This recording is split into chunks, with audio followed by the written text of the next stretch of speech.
पता है Sherlock Holmes ने एक बात बोली थी, you see but you do not observe. You see, but do not observe. और यही बहुत सारे कैट एस्पिरेंट्स गलती करते हैं। वो पैसेज पढ़ते तो है, वो उन टाइनी डिटेल्स को ऑब्जर्व नहीं करते जहां इन्फरेंस या टोन या मेन आर्गुमेंट लाई करता है। Come over with me and in this session let's understand how do we channelise our inner Sherlock और हम वो डिटेल्स कैसे पढ़े जिससे हम मिस्ट्री ऑफ पैसेज रिजॉल्व कर सकें। Sherlock says, look for clues that usually general people, common people tend to ignore. We are not those people who tend to ignore clues. अगर एक आरसी आपको तमीज से पढ़ के उसके सवाल आंसर करने हैं ना, तो आपको वो क्लूज ढूंढने पड़ेंगे। और आरसी में क्या क्लूज होते हैं? आरसी के क्लूज होते हैं टॉपिक क्या है पैसेज का, टोन क्या है पैसेज का, आर्ग्यूमेंट्स क्या है, और आप साइमल्टेनियसली इन्फरेंसेस क्या क्या ड्रॉ कर सकते हो while you are reading the passage. Come over with me, do not rush, क्योंकि हम क्लूज नहीं मिस कर सकते। पैसेज पढ़िए मेरे साथ और ये फिगर आउट करते हैं कि कैसे हम उन डिटेल्स को आइडेंटिफाई कर सकते हैं जिससे हमारी जो पैसेज की मिस्ट्री है ना, ये रिजॉल्व हो जाए। तो पैसेज हमारे पास Sherlock Holmes, my favourite, I am sure बहुत लोगों का फेवरेट है। जल्दी जल्दी पैसेज पढ़ते हैं, देखते हैं कैसे हम उन क्यूज पे ध्यान देते हैं, टोन पे ध्यान देते हैं, इन्फरेंसेस पे ध्यान देते हैं। और मतलब क्या है, I did have not bought a very vocab heavy passage, क्योंकि मेरा पर्पस है कि आप इन्फरेंसेस बनाना सीखो, इन्फरेंसेस, टोन, थीम निकालना, आर्ग्यूमेंट निकालना। If you want one more session of this sort, ensure that you comment under my video where I bring a more difficult passage for you, जहां मैं आपको decode करना सिखाऊंगी with the theme Sherlock Holmes. So, in 1893, author Sir Arthur Conan Doyle, author हैं, कौन है? Arthur Conan Doyle. अगर आपको नहीं पता, कोई बात नहीं, मैं आपको बताती हूँ। Arthur Conan Doyle is the one who made the character Sherlock Holmes. नहीं पता? आगे बढ़ते, कोई दिक्कत नहीं है, okay? He shoved detective Sherlock Holmes off a cliff. धक्का दे दिया, okay? अभी तक कुछ पता नहीं लग रहा, कहानी स्टार्ट हुई है, आगे चलते हैं। The cliff was fictionally located in Switzerland, but अब आती है इंपॉर्टेंट बात। जब आपके पास बट होता है ना, तो आपको पता है एक बहुत इंपॉर्टेंट कॉन्ट्रडिक्शन आने वाला है। आपका सारा अटेंशन वहां होना चाहिए, क्योंकि इसके पहले की बात सिर्फ आपको सोलेज देने के लिए थी। हाँ, he was pushed off a cliff, बात खत्म हो गई। लेकिन अब इंपॉर्टेंट बात आता है, क्या? Conan Doyle did the dirty work of pushing Sherlock off the cliff from his home in London where he wrote. तो कॉन्ट्रडिक्शन क्या है? स्विट्जरलैंड में लोकेटेड है पूरा सीन, बट लिखा तो अपने घर में लंदन से ही था ना, ये कॉन्ट्रडिक्शन है। ओके, आगे बढ़ते हैं। It is with a heavy heart that I take up my pen to write. ये कौन बोल रहा है? ये बोल रहा है नरेटर डॉक्टर जॉन वॉटसन। लिखा है कॉनन डॉयल ने, क्योंकि वो ऑथर है, लेकिन ये लाइन लिखी है किसके लिए? डॉक्टर जॉन वॉटसन के लिए। ओके, तो जैसे ही हमारे पास में वर्ड आया विथ अ हैवी हार्ट, हमको ये समझ में आ गया है कि वॉटसन का हार्ट ब्रोकन था while he was writing this. He was maybe gloomy, sad with what he was writing. और लिखा क्या, वो लाइन भी हमें बहुत ध्यान से पढ़नी पड़ेगी। With a heavy heart that I take up my pen to write these the last words in which I shall ever record the singular gifts. He is recording it for the last time. क्या record कर रहा है? Singular gift. एक ऐसा gift. क्या gift था? Which my friend Sherlock Holmes was distinguished. मतलब distinguished का मतलब Sherlock अलग था बाकी लोगों से। He was gifted. यही गिफ्ट जो उसको बाकी लोगों से अलग बनाता था। That is what we infer from this line. So whenever you are confused, क्या मीनिंग है लाइन का, ध्यान से पढ़ो, उसके वर्ड्स की मीनिंग्स पे जाओ। अगर ये लिखा है डिस्टिंग्विश, तो उसका क्या मीनिंग हो सकता है? लोगों से अलग होना। क्यों अलग होना? Because he had a gift, और यही गिफ्ट है कि वो बाकी लोगों से अलग है। आगे बढ़ते हैं। Okay, so this appeared in the Strand magazine in December 1893। कुछ इंपॉर्टेंट नहीं है, प्रेमिस है, आगे बढ़ो। Conan Doyle himself seemed a little less emotional. So we know Dr. John Watson was emotional. He was writing this with a heavy heart. ये तो हमें याद है। अब हम क्या करते हैं ना, जो नेक्स्ट पैसेज है उसके पहले एक बार हम पॉज करते हैं, और ये पॉजिंग हमारे लिए क्यों काम आती है, ध्यान से देखिए। What does Sherlock Holmes do? He connects dots to build an entire narrative, to find out the reason behind the crime. That's exactly what we do in RCs. We pause after every para. We ask ourselves, what do we ask? What is the topic? And what is the author going to say about the topic in this para? इस para का topic क्या था? Introducing the death of Holmes from the perspective specifically of Dr. John Watson.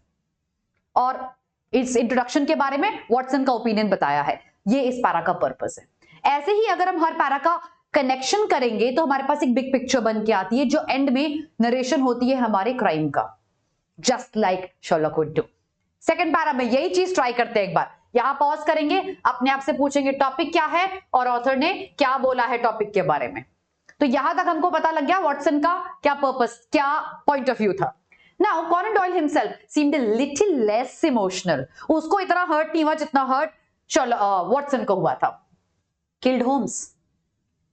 आपको क्या लग रहा है ये जो लिटिल लेस इमोशनल है, is that actually an overstatement? Yes, क्योंकि लिटिल लेस इमोशनल का मतलब थोड़ा इमोशनल तो शायद था, लेकिन किल्ड होम्स शायद बिल्कुल भी इमोशनल नहीं था, right? He just plainly wrote, I killed Holmes. He wrote in his diary. One can imagine Conan Doyle. आप ऑथर क्या कर रहा है, आपको लेके जा रहा है, एक पिक्चर बना रहा है कॉनन डॉयल की. कैसे बना रहा है देखो, स्लिक्ड बैक हेयर, ऑयल लगा के, कोम करके, जेल लगा के, oil gel whatever, shimmering in the candlelight, twirling his ample mustache with glee. Glee is happiness. Okay, now I see Sherlock getting his own chair, sitting on it and poised, very happy. Oh, killed Sherlock. You see the kind of attitude this line provokes in the head? You could actually imagine someone sitting and doing this despite the fact that you've never seen Doyle. ये purpose. अब हमने क्या किया, हमने imagine किया. जैसे ही हमने imagine किया ना, हमारे लिए रिटेंशन बहुत ईजी हो जाता है. यही लाइन जो आपको इमेजिन करवा रही है उसको पिक्चराइज करो अपने हेड में.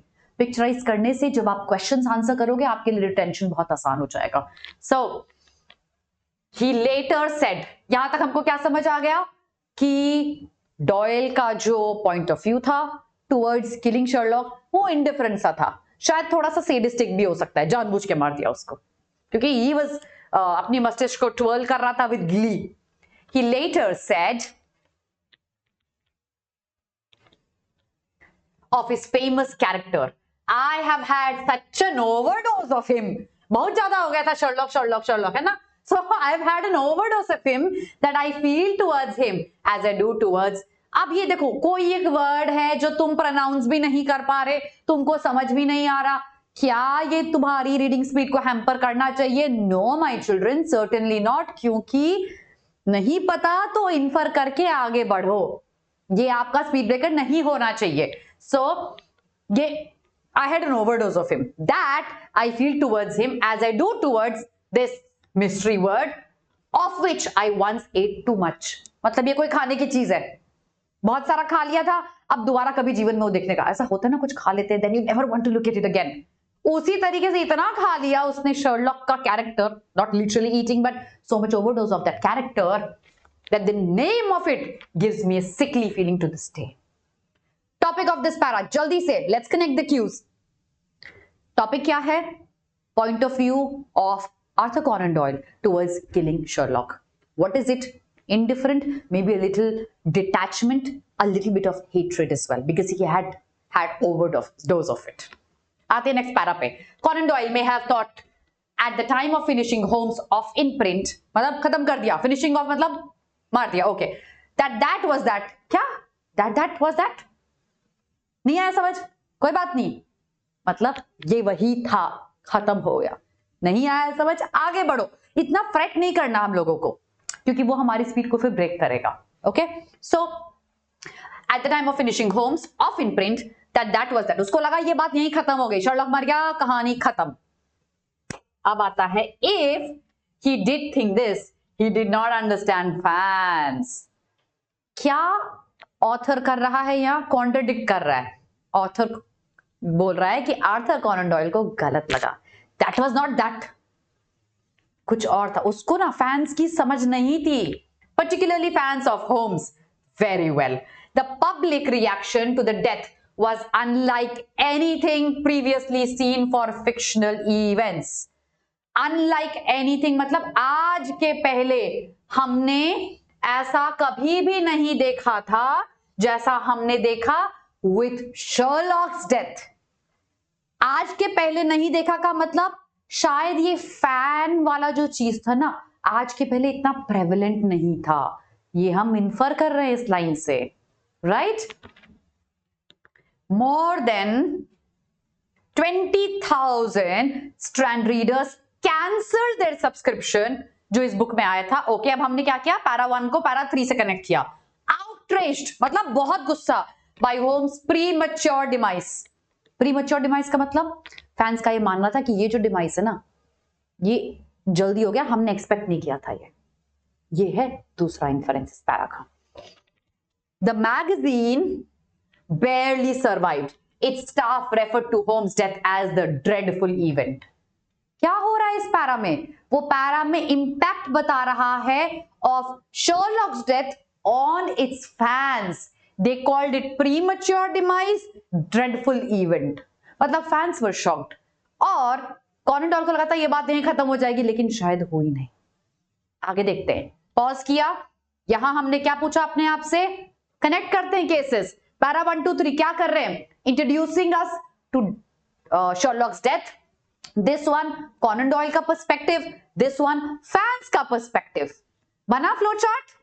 दिमाग में रखते हैं. Okay, next. Legend has it that young men throughout London wore black mourning crepes. Okay, ये अपना sadness दिखा रहे हैं. आगे बढ़ते हैं फटाफट. Around their arms for the month of Holmes' death, though that has recently been questioned. तो लोगों ने डाउट किया कि ऐसा हुआ था कि नहीं हुआ था. All right. Some Holmes aficionados जो कि Holmes के बिल्कुल सुपर फैंस हैं, have suggested the story could have been exaggerated. कि इतना भी नहीं था कि ब्लैक मॉर्निंग के कपड़े पहन के आ गए थे कि होम्स मर गया है. Maybe not, but देखो हेट्रेड तो थी, सैडनेस भी थी, ये हमने पिछले पैरा में पढ़ा था. एग्जैजरेटेड हो सकती है एज पर दिस पैरा, लेकिन कुछ तो था problem. Okay, people said you brute, तुमने मारा शर्लॉक को, you brute, you should not have done that. We see there was unhappiness, severe unhappiness in the mind of people. Conan Doyle stuck to his guns in the face of the protest, calling the death justifiable homicide. He said, नहीं ये justified है, मैंने जानबूझ के मारा और बिल्कुल right है मेरा उसको मारने का. But people said, you brute, you should not have done that, referring presumably to his own justification, not Moriarty. अगर आपको नहीं पता है Moriarty कौन है, Moriarty is the one who pushed Sherlock off that cliff. That was the evil character, but nonetheless, even if you do not know, ये जो justifiable homicide है ना, ये कॉनन डॉयल के माइंड की थी. ये कैसे पता लगा मुझे? इस लाइन से. He said justifiable homicide, referring presumably to his own justifications. उसके मन में justified था शर्लॉक को मारना. इस लाइन से हमको कॉनन डॉयल का स्टैंडिंग क्लियर होता है, what he is believing in. And why he was so smug while he was twirling his mustache with his oiled hair. This sounds, of course, just like another day. यहां pause करते हैं. क्या है ये para? Again, reaction of fans. Again, reaction of Conan Doyle, saying it is justified, and fans saying, you brute, you shouldn't have done that. Like just another day on the internet in 2025, हमको लगता है ठीक है, होता है, लोग fan होते हैं, करते हैं, कुछ भी कर देते हैं. We've seen a lot of people doing a lot of crazy things for Bollywood fans, right? Bollywood characters. But आ गया मतलब क्या है? इधर ध्यान देने का है, right? So, but at the time, Conan Doyle had every reason to be shocked by the torrent of vitriol, जो hatred उसको मिल रहा था. Torrent था, so much of it. इसका मतलब ये तो for sure था that a lot of people were unhappy. ये इन्फर किया हमने. बहुत सारे लोग unhappy थे इस चीज से. फिर ये सोचो कि कॉनन डॉयल शॉक्ड क्यों थे? ये आंसर करने की कोशिश करो अपने माइंड में. क्यों शॉक थे? Probably he was shocked because he did not expect it. शायद ये फैन बेस ना इतना स्ट्रांग होता नहीं था आज के पहले. ये लाइन तो मुझे यहां मिली थी, right? Okay, something unlike anything previously seen for fictional characters. तो ऑफकोर्स जब फर्स्ट टाइम देखोगे या ऑलमोस्ट फर्स्ट टाइम देखोगे तो आपको शॉक लगेगा कि भाई इतना क्या है क्रेज. ओके लेकिन क्या इस लाइन का मतलब यह है कि आज से पहले कभी भी नहीं देखा गया था? शायद देखा होगा, उस लेवल का नहीं देखा होगा, ये याद रखना, ये लॉजिकल रीज नहीं लगती है इधर। स्टिक विथ मी, क्योंकि आगे आएंगे क्वेश्चंस जो आपको आंसर करने हैं under my video. So ensure that you stick with me till the end of the passage. I'm sure you're having a lot of fun. So, यहां तक कहानी क्या होती है? Conan Doyle had every reason to be shocked. Fans simply did not do this before then. करते नहीं थे, इतना क्रेजी नहीं होते थे. In fact, they weren't even called as fans. तो शायद वर्ड भी अभी स्टार्ट हुआ था. The term short for fanatic से बना fan, जो एकदम पागल के जैसे हो जाता है. उसको हम अपना भगवान मान लेते हैं. So that's what fanatic is. Had only recently begun use. तो अभी तक वो सिर्फ बेसबॉल एंथुसियास्ट्स के लिए यूज होता था, लेकिन बुक्स के कैरेक्टर में कैसे आया? Let's understand. Readers typically accepted what went on with their favorite books, then moved on. Now they were beginning to take their popular cultures personally. अब उनकी लाइफ का पार्ट होने लग गया था ये. तो शर्लॉक की डेथ शायद उसी वजह से लोगों के लिए इतनी शॉकिंग थी. ये दूसरा इन्फरेंस हुआ. They seem to actually expect a reciprocal relationship with the works they loved. Reciprocal का मतलब क्या हुआ? ये लाइन बहुत सारे इन्फरेंसेस दे सकती है मुझे. फैंस एक कैरेक्टर को पसंद करते हैं, fictional character, they love the character so much कि वो एक रेसिप्रोकल रिलेशनशिप चाहते हैं उस कैरेक्टर से. If I love you, I expect the same amount of love from you. And on that note, ensure that you like the video. Show me some reciprocal love with all the passion that I'm teaching you with. So, reciprocal relationship वो expect करते हैं अपने ही character से जिसको वो इतना पसंद करते हैं. इसीलिए जो word था fanatic that gave birth to the word fans. It was a level of craze. What is the purpose of this para? Telling us what the craziness of fans could be, how fanatic that they could be. Let's move on. And that's our last page. जल्दी जल्दी पढ़ते हैं. Holmes fans were truly the emerging middle class. ये para ध्यान से पढ़ना.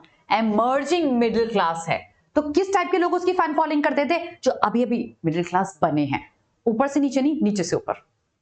अमीर से गरीब नहीं हुए, अब गरीब से मिडिल क्लास बनने लगे हैं वो. The exact sort of group whose tastes would be denigrated. Denigrated का मतलब नीचा दिखा दिया गया है by snooty critics as populist. जो ये snooty critics होते हैं ना, अरे तुम तो अभी नए नए बने हो मिडिल क्लास, उनको वो डिस्कार्ड कर देता है पॉपुलिस्ट वर्ड के. तुम तो पॉपुलिस्ट हो. पॉपुलिस्ट कौन होते हैं? पॉपुलिस्ट वो होते हैं जो लोगों की भलाई के लिए एक पॉलिटिकल लीडर बन के काम करते हैं और उनका काम है कि सबको एक साथ उठाना. ओके, ये एक जनरल मीनिंग है, बट इसका हम डिटेल अपनी क्लासेस में डिस्कस करेंगे. For more than a century to come, they were the ones prized out of concern, those ones who had to wait for cheaper versions of popular novels. ये सब line सिर्फ information है, ये बता रही है कि ये fan following new middle class की थी. Okay, the non intellectual, non public, hard working, rising people, same बात रिपीट हो रही है, वही मिडिल क्लास लोग.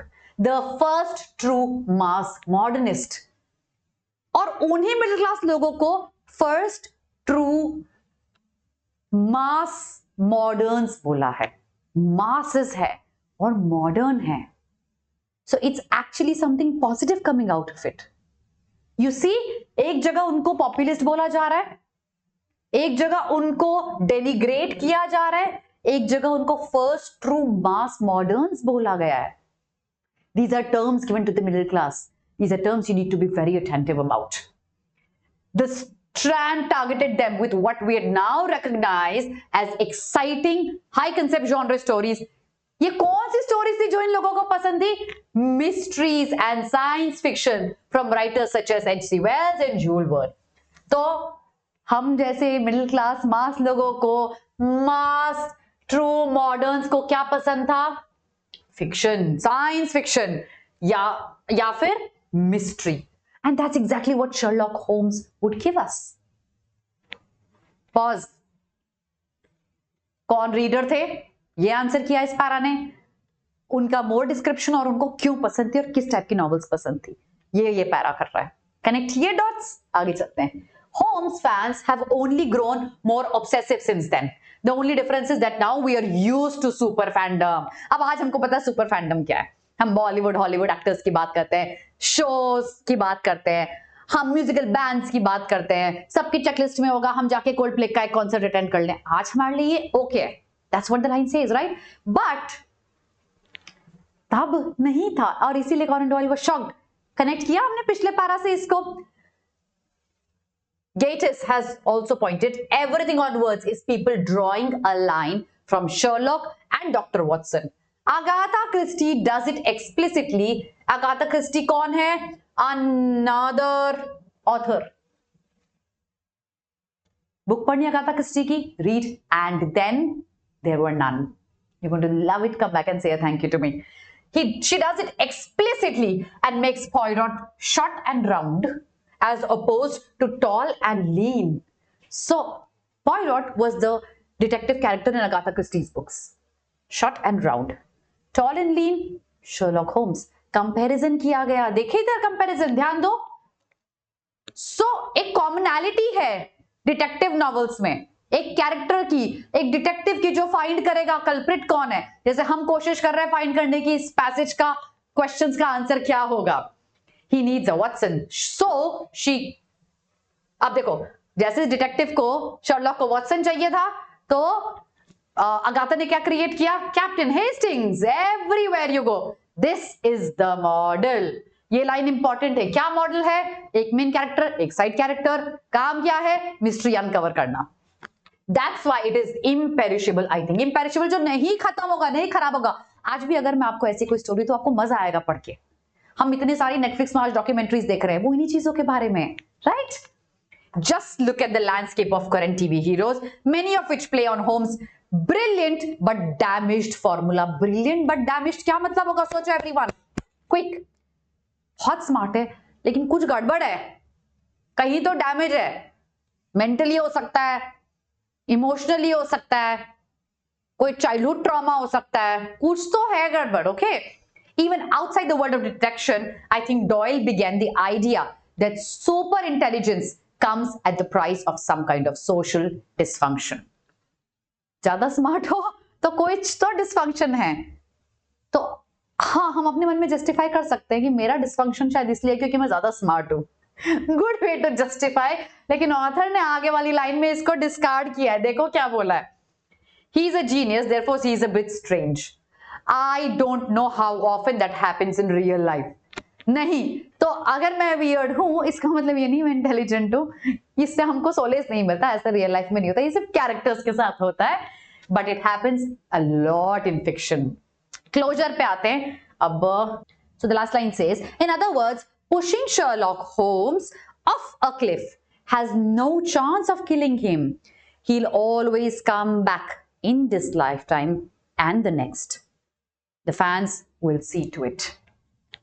Is the last line relating to the first para? Think hard. The first para told us. अब सारे dots connect करो. First para told us Sherlock is dead. Of course, Watson is unhappy about it. But in the mind of fans, is Sherlock dead? Does not look like that. Sherlock will live on. The fans will see to it. That's what the closure of the para is. तो उसके बीच की पूरी कहानी जहां हमारे पास Connon Doyle का perspective आया, fans का पर्सपेक्टिव आया, कौन फैंस थे, क्यों ऐसी बुक्स पॉपुलर होती हैं, इन सारी चीजों की बात हुई. Now what would Sherlock do? He would connect the dots, make a narrative, and then come to who is going to be the culprit and why the crime happened. We have to identify what exactly is the main theme of the passage, what is the thought flow of the passage, and what is the author trying to do here. Connecting the first para to the last one, we know he started off with introducing us to why Sherlock was killed, what was the reaction of the fans, the reaction of Conan Doyle, who were the readers of this kind of novel, why such novels become popular, and will actually Sherlock be dead forever, or is it just a misconception in the head that Conan Doyle had? इन सबका connection मेरे passage का main theme निकालता है. There is a line that Sherlock says, after you've eliminated something that's impossible, what you're left with, however improbable that may be, has to be the perfect explanation. This will tell you the answer of this question right away. The question says main theme of the passage above.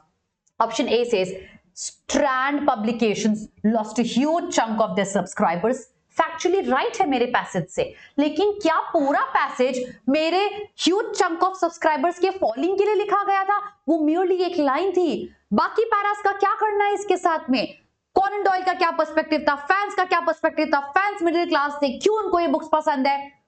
कुछ भी discussion नहीं हो रहा है इस option में. Improbable है option, in fact बिल्कुल गलत है. Next is the emotions of the fans are not something to be trifled with. देखो, मजाक नहीं करना चाहिए फैंस के साथ में, ये टोन है इस लाइन का. फैंस के साथ में खेलना नहीं चाहिए, उनके दिल के साथ में, उनके मन के साथ में, ये आपको हार्म करेगा. ये है इस लाइन का टोन. क्या हमने ये टोन देखा था? टोन था फैंस वर सैड. लेकिन क्या ऑथर ने सजेशन दिया कि ऐसा नहीं करना चाहिए तुमको अगर तुम नॉवल लिख रहे हो तो? That's not the tone that we have here. It violates my tone. This option is going to be an incorrect one. Look at the third and the fourth option. Tell me what's going to be the correct answer.